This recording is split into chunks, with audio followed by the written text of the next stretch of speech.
Hello YouTube friends, I'm Dr. Jonas Sharma and I'm a family doctor. I would like to share with you one important component of managing this coronavirus pandemic that we are facing right now that we seem to miss. It's transmission. The known main mode of transmission of this virus is by person to person through respiratory droplets. Some of these droplets land on a surface and survive a few days. Some stay floating in the air for hours. Some may land on a host and start the cascade of the disease process.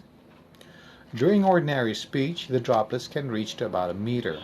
This is the reason for the 1 meter social distancing.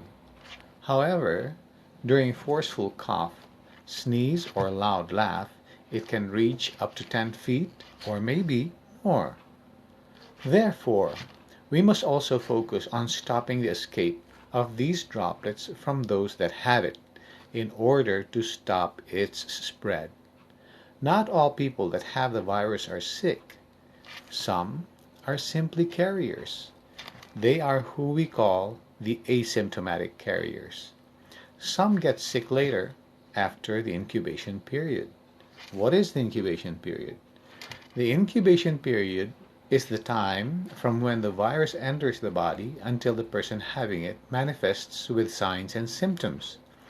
This period ranges from 1 day to 12 days, but for uniformity it was pegged at 14 days.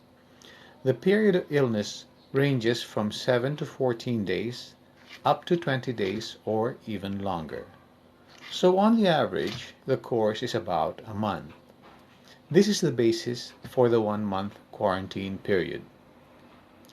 Since we really do not know who may be carrying the virus, unless they test positive, of course, which could take some time to know, it is very difficult to control its spread unless we do the following measure. Now, here it is: face mask. We all must wear face masks until the quarantine period is over. This is not to protect oneself from getting the virus, but rather from its escape from the person that has it. Commercial masks are now very hard to find, but you can wear any mask. Mask made from clothes, towels, or hankies, or anything that can hold the droplets from getting out. Now, where do you think Prince Charles or the others got the virus from? I am 99% sure it's from someone who had the virus but did not wear a mask and let out his droplets and his virus. The virus can only survive in a host person.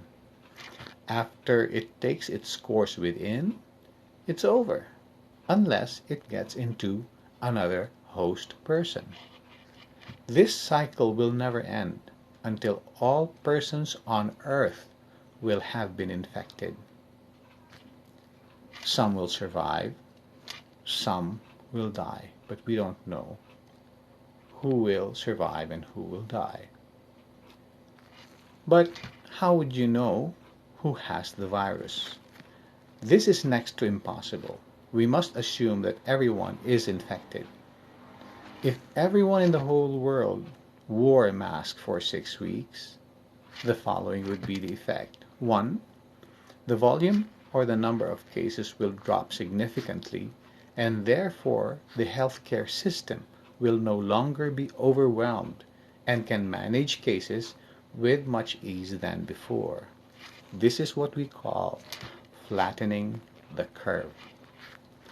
Number 2, this virus will be disabled naturally and economically with much less need for antivirals, which could be very expensive, and other medications that have potential undesirable side effects. Prevention is still much better and cheaper than finding a cure. Did you know that in 1918, during the Spanish flu pandemic, they realized the value of face masks late in the course of the pandemic after millions have already died.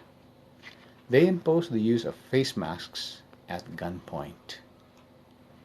It was when the problem began to be controlled. Let's not repeat history, but rather learn from it.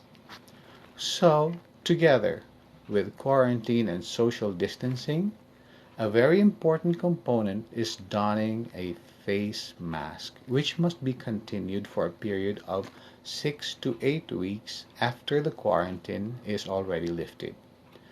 This way, we avoid an economic and probably a health collapse. Until today, I still see on TV persons, politicians in session, the public in other places not wearing masks. And it is also where cases are highest in number. So I plead to the whole world to help control and bring down this pandemic by simply wearing your masks. Thank you and good day.